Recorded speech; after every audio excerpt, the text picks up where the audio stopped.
Hi, friends. I'm Nancy Fox. And I'm Elaine Doran. Welcome to Deep Diving Divas. So our show is all about reinventing yourself. Nancy, we have enough inventions. We need to start learning how to reinvent, especially ourselves. So we have really, I think, such a cool woman to be on the show. We have Eileen Waterstone. And you know what? She's going to tell you what she has been doing for the last 34 years. You're not going to believe it. She's had an upfront seat to one of Hollywood's funniest guys and the most brilliant. So with that, let's get started. Hey there, friends, it's Nancy and Elaine. They're the Deep Diving Divas, it's quite a name. They're diving deep into the things that matter most, from friendships to family and so much more. Join them each week for a splash of fun. Welcome, Eileen Waterstone. So nice to meet you. Thank you so much for having me. Eileen, I have to share with everybody, and you, Nancy, how I met Eileen. We both have been taking a writing class through the Wallace Annenberg Performing Arts Center in Beverly Hills, which is so great for those of us past a certain age. And when Eileen was in the class with me the first time, I was in such awe of her. I was so inspired by the big words she was using, by the tone of her voice, by the poignancy of the topics. I mean, it was heavy duty stuff. And I thought, oh my God, I'm going to read my story about when I was in high school and la, la, la, la, la, la, la, like, so nothing. And I thought, what am I going to do? So I'd say almost for the most of the first semester, I was afraid to talk to you, Eileen, because I thought you thought I was some silly high school girl or something. And we never really got a chance to connect. And it's been in the last few classes, the last few sessions that we have. And I'm going, oh my God, Eileen is not the person I thought she was. She is silly. She is goofy. She's cool. She's brilliant. She's funny. So there you go. Well, and see, everybody had sort of a misapprehension because, I was very envious of the fact that you could write funny stuff. And the weird thing is that I am actually funny, but I don't write funny. I write these sort of harrowing stories about my life. And, because, I have a reason for wanting to do it. Also, I eventually went into a class that I was in with Elaine, and there was a group of women in that class who were like the mean girls in high school. I mean, they were they were not very welcoming. I mean, it was so crazy to me, that they acted that way at their age. But I always liked the stage of our lives, right? Absolutely. That's crazy. But I always liked Elaine, and I'm glad that we're now able to, connect in this way. So speaking of funny, Eileen, yes, we teased that we're having you on, but we never said who you actually work for the past 34 years. So please share with all of us. Well, I was Steve Martin's personal assistant for 34 plus years. And for 2 years prior to that, I worked for Carrie Fisher. And that's how I got into this situation. Everybody comes to, LA to try and work in show business. And I've lived here since I'm 4. And I got the job with Carrie on a fluke. And after a couple of years, it wasn't working out. And she sort of, in a 24-hour period, kind of passed me along to Steve. It was amazing. And then I was with him for 34 plus years. And I probably would have been there longer had it not been for the pandemic. But he basically lives in New York 9.5 months now. He has a young daughter who goes to school there. And I couldn't fly back and forth anymore. I was kind of bi-coastal before the pandemic. And so I retired about 3.5 years ago at the end of 2021. So let me ask you a question. If you first were working for Carrie Fisher, and then, by the way, a great compliment for you that you were passed on to Steve Martin, so you must have done something right with her. But in general, how did you even become a personal assistant? Everybody that comes to Hollywood, if they're not going to do acting or be behind the camera, a lot of people want to be a personal assistant. Yeah. Well, I had done all kinds of jobs. I had worked I got kicked out of college in 1972. That's another story. But I had worked all kinds of jobs. I'd worked in the clothing business. I had worked a little bit in the theater. I'd worked a little bit in production. The But for the last 5 years before I got into this, I was working this incredibly dull office job for some friends of my father. And believe me, I was never cut out to be in corporate America. I mean, I hated the job, but I needed a job. And I met Carrie through some mutual friends, and we became friends first. And about 3 months later, she asked me to go work for her. Now, there's no training program to become a personal assistant. And people used to ask me, well, what do you do? And I go, well, basically, I find things and I get things done. And I try to make the person's life that I'm working for a little easier. That's what I do. But also, I've lived in LA since I'm 4. So I'm extremely resourceful. I kind of know where everything is, and I've discovered that the smartest people are the ones who, if they don't know something, they actually ask questions. And I'm really good at finding things out. I mean, I just love to find stuff out, and so, and I have the right temperament for it. I just have the right temperament because I'm neither competitive nor ambitious. So I like staying in that one job. Tell us about the interview that you had with Steve Martin. Oh, my job interview. Yes. Yeah. So did you have to dance or do something funny? No. Well, no. So the way the transfer happened, Carrie told me one day the story, which was, we both knew was not, it's kind of bullshit. And that she was going to be in New York and she only needed somebody part. The truth is we weren't really getting on. And that very night, she and the writer Buck Henry, who ended up being a good friend of mine, who I adored, he's gone now. Carrie's gone now. But they went out to dinner with Steve and his then wife, Victoria Tennant. And they had been desperately looking for somebody and, in fact, had hired someone who they didn't consider to be right, but they needed somebody like right away. He'd already fired his previous assistant. And so they called me from the restaurant. And I went to see them the following morning, and I was without a job for less than 24 hours. I mean, it was unbelievable how it happened. So Victoria conducted the interview because she said if they ever had to let me go, she would have to do it. And of course, I outlasted her by about 25 years, so obviously she wasn't the one to let me go. And Steve was actually the one to, more or less let me go. But he came in and he asked 3 questions. He said, do you smoke? I said, no. He said, do you like cats? I said, yes. He said, can you spell? Yes. And then he left the room. And that was the end of his part of the interview. And I reminded him of that at my little retirement lunch that I had in New York at the end of 2021. I reminded him that was his participation in my interview. He'd be a great human resource director. Yeah. Oh, so Steve, just through the, I'm in awe. I mean, in my book and my husband, we've been Steve Martin fans for years, because not only is he brilliant and an incredible, he's comedy, he can perform, he plays his banjo, he can dance, but I loved his novella. Was it Shop Girl? I think was the name of it. Yeah, I mean, this man can do any and all. So my question, and he's so nice too.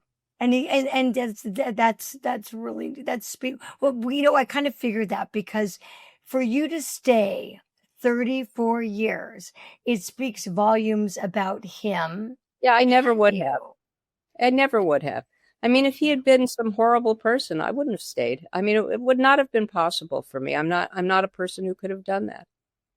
Right. But he was great. I have a question though. So yes. The question I was leading to is we have a few friends that have made it in the comedic world, but interesting in their personal life, they're not that funny. They don't try to be funny. They're not on. They're a little bit more reserved, a little shy. But when those lights or those cameras are on, boy, do they come alive. So how would you describe Steve? He's quiet. He's pretty reserved. But he always has moments where it breaks out into something really funny. I mean, we've had some very, very funny moments over the years. I mean, really funny moments. But but he's not the kind of guy that's on. Now, Marty Short is the exact opposite. I mean, he'd come over and he'd like come sliding into the living room like Kramer and he'd go, "Hello, Eileen," he's more on, but he also can be very serious. And, I've had a couple of really good talks with Marty, but Steve is very quiet. Many years ago, the writer Adam Gopnik did a wonderful profile of Steve in The New Yorker. And he interviewed a guy named Terry DeLapp, who was an art dealer and an old friend of Steve. And he described Steve in the best way that I ever heard. He said, Steve Martin is the kind of decent guy you would have met 40 years ago. In other words, he would have been like the dad who came home from work with the fedora on and sit down with the family. I mean, that's really the kind of guy he is. He never wants to offend anybody. He, his comedy is not offensive except towards Marty, but it's all in kidding. And, when he was hosting the Academy Awards, there were a couple of he did it 3 times and I got to go 3 times, which was fun. Oh, gosh. But Wow. But he had a couple of questionable jokes about a couple of other celebrities, and I had to get them on the phone so he could ask them how they felt about him doing the jokes. One was I remember this correctly, one was an age joke about Michael Douglas, and the other was a fat joke about John Travolta. And so he wanted, and I think Michael Douglas was okay. John Travolta wasn't, and he didn't do the joke, and also there was a documentary called The Aristocrats that Paul Provenza put together, and they all tell it's this terrible, dirty joke called The Aristocrats. It's like a scatological joke. And he got all of these comedians. I mean, you can watch it. It's quite something. And some of it is very funny. But they got all of these comedians to do this joke on film, and Steve declined. He just didn't want to do it. That's not who he is. He didn't want to do that. That's not him. When I grew up, one of my good friends was Dina Kay. That was Danny Kaye's daughter. And we would go to his house. He'd open the door and he'd say, "Come in, sit down." And he'd talk about his wife, who was Reddy Sylvia, he says, I want to sing my latest song, and dance. And he'd sit there and perform for us. Like, did we know, as 7th graders, like what we were experiencing? But did Steve ever entertain you? Did he ever come in and say, "Hey, let me try this out on you," or "Let me play this thing"? He would play the guitar and stuff. I remember once I was in New York with my best friend, Gail. We had gone in for her birthday, and I think we went to the opening night of his play Meteor Shower, and then we went to see Bette Midler and Hello, Dolly the next night. But I asked if I could bring her over to the apartment to show her the art collection. I mean, he's an extraordinary art collector. And I asked if I could bring her over to the apartment, and he said, absolutely. So I brought her. He had met her before, but I brought her over and we looked at all the art, and then we were sitting in the kitchen having something to drink. And he came in and he played this really funny song for us.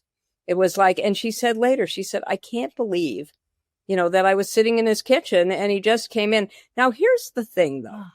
Here's the thing. Most of the time, he was Steve, that guy I worked for. Okay? Most of the time, I didn't think, oh, my God, that's Steve Martin and he's really famous. As I was going to pavilions to buy jobs, yeah, all of that. But what happened was this. He stopped doing stand-up, what you loved, in 1982. You can read about it in his wonderful book, Born Standing Up, which in my opinion is the best exposition about, the evolution of a career. There's no doubt about that. Born Standing Up. And he wrote it all himself because he's smart enough to do that. And so he stopped performing live in 1982. And then I don't remember exactly when it started, but, he started playing music again, the banjo. And he's not like some dilettante actor who said, well, now I'm going to be a musician. I mean, he's been playing since he's 17. And he is an expert banjo player. He doesn't think so himself because he's so humble, but his banjo friends all think he's really good. Okay. So he started playing again. And then he started doing some shows.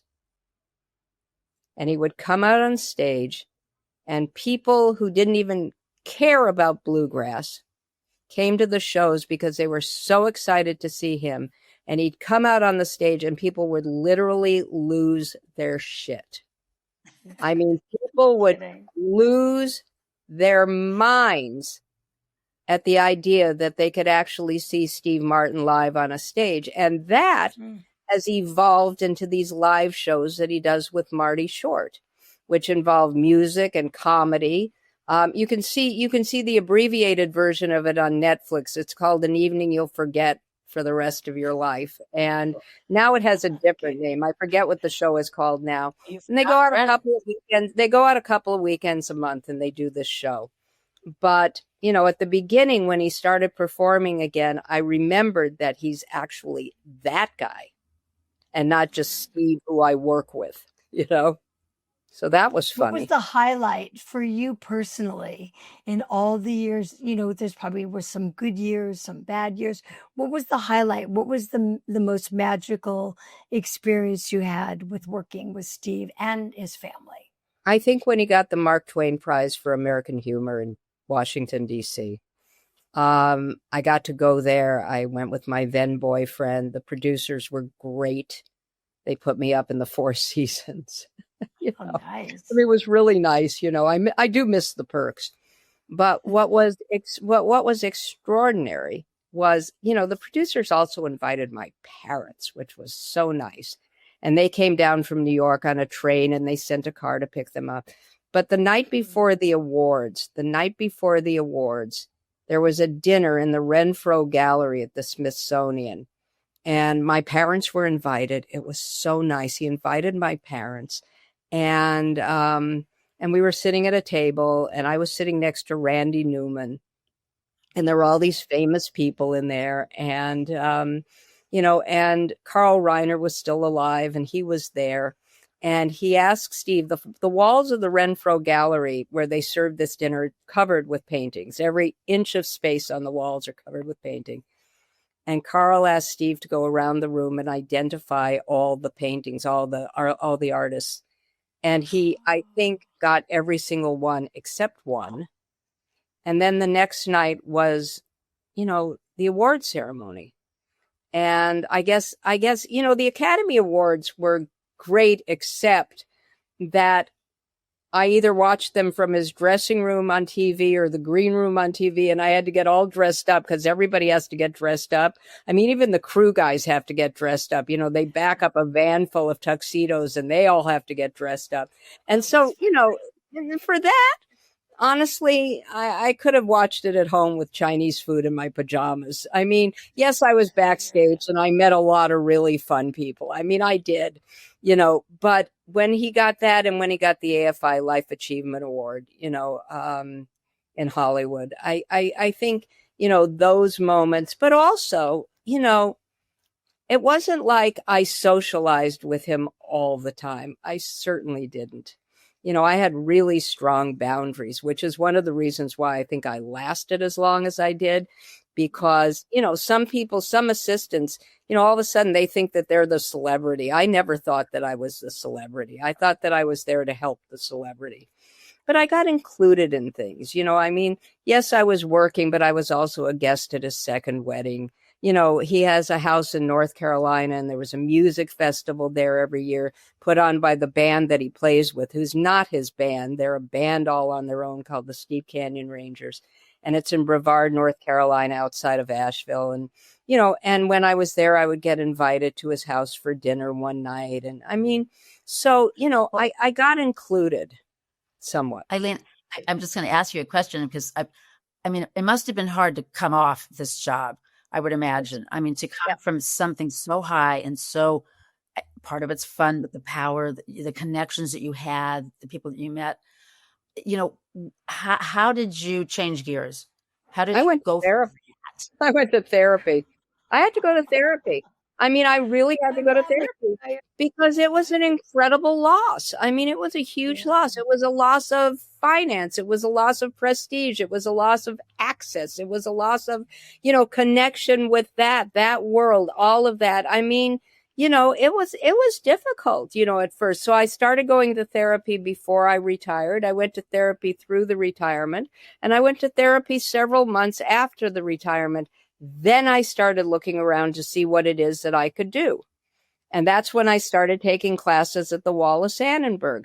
That's when I started taking singing classes at Santa Monica Emeritus, which is another college program for old people. I go to the trainer twice a week. I work out. Eileen, stop there for a minute, because what we like to tell everybody, the divas that join us, and all of us divas, Elaine and I are in awe of people that love to reinvent themselves. And so, yeah, you went to therapy. You probably felt this low. You struggled. You mourned the loss of the fabulous job you have, but you didn't stop there. You didn't get stuck. You picked yourself up. You joined the writing class, singing. And so that's exactly what we're trying to tell the people and our friends that are joining us, that it should never be over. It's like you can reinvent yourself over and over. I mean, did you find more? I mean, of course you went to the therapist, but did you find support from your friends? Did you feel that it was just your personality that allowed you? Like, what would you say to people out there if they're feeling like that? Because I think all of us who've left our jobs, powerful or not, whatever it is, it was our image, it was our life. I mean, it was a huge part of my identity, but I also had an identity outside work. I mean, I'm not married or anything. I don't have that. I do have a son. I have grandchildren. I mean, I don't have any of that, but not to go too deep into it, but I'm a 50-year member of a 12-step program. So I've always been involved in that, which gives me an enormous amount of support, so that's a lot of, who I am, and, always constant opportunities to be of service. See, the thing that has saved me all of my life is being of service in any way that I can. And now some people are asking me to join some, I don't know, assistance league, something like that. I may look into doing that, some kind of charity work. I mean, there's all kinds of opportunities. I have a friend who had travel business. Now his son more or less runs it, and he keeps asking me, he's asked me like 27 times what I did when I retired. And I try to tell him, and, he's depressed because, he doesn't look for things to do. I mean, like, I used to drive by cafes at 2:00 in the afternoon and see people sitting in the cafes when I was out doing errands for work. And I would think, who the hell are these people? And of course, now it's me, because I do love the freedom of being able to do whatever I want. We're going to have to stop in a minute or so. So it's really sad because we could go on forever. Yes, I have more than I could say. I know. So we're going to definitely have you back on. But Elaine, is there anything quickly? If someone wants to contact you, we definitely want you to give your contact. Do you have an email? Is there a website? How would someone get in touch with you? I have an email address, which Elaine has. It's Waterrock. Would you like us to? I'm sorry. Would you want us to advertise it here? What is it? I don't care. It's Waterrock, WATEROCK at mac.com. But please don't ask me how you can get a job as a personal assistant, because I got my job on a complete and total fluke. So, and Eileen, I just want to say one thing, because I know we have to go, because we didn't touch on one of the big changes you made, which I think you left out a little bit, is your singing career that you have returned to, or reinventing, or awakening again. And I've sung my whole life, and I should have been a singer, but I didn't have whatever it was that people, did to become an artist. But I'm taking this class at UCLA. I mean, at Santa Monica Emeritus. And basically there's about 6 of us who can really sing, and then about 24 people who I would describe as more or less enthusiastic, but they love to sing.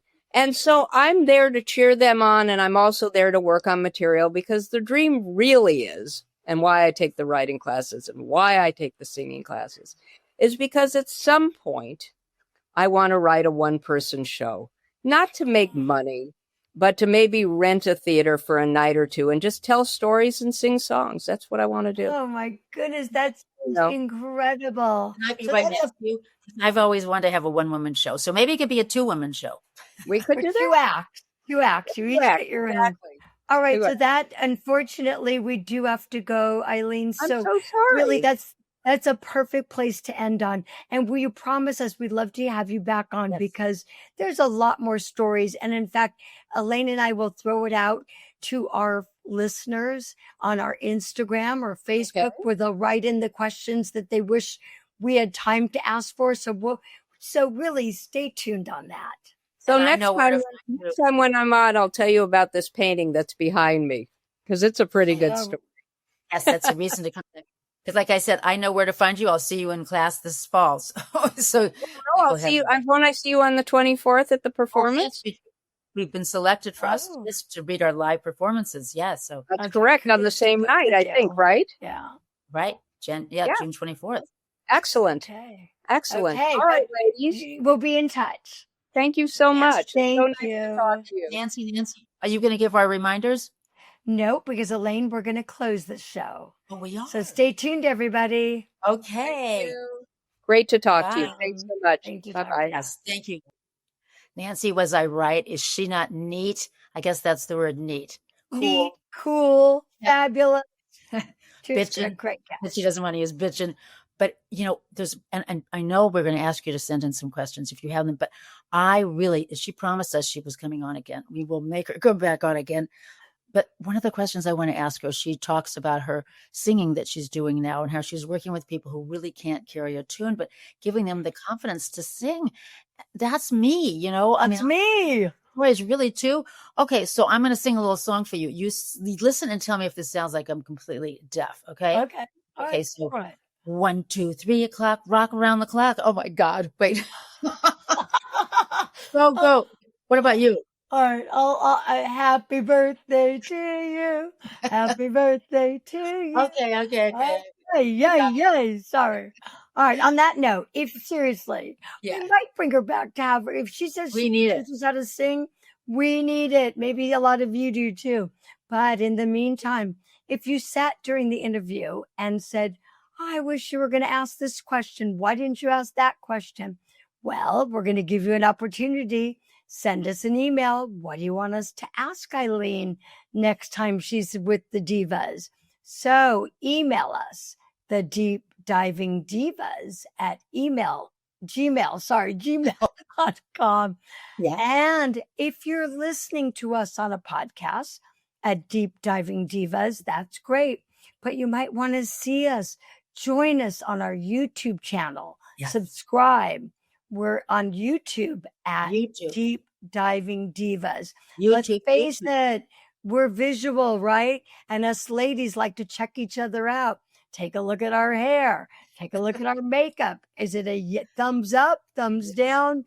You can do it on our YouTube channel. And finally, join us on Instagram, Facebook. We're going to do a lot of fun things on our wall.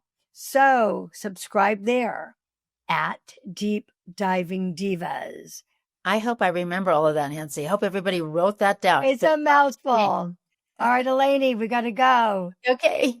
Thank you for joining us. Bye. Bye.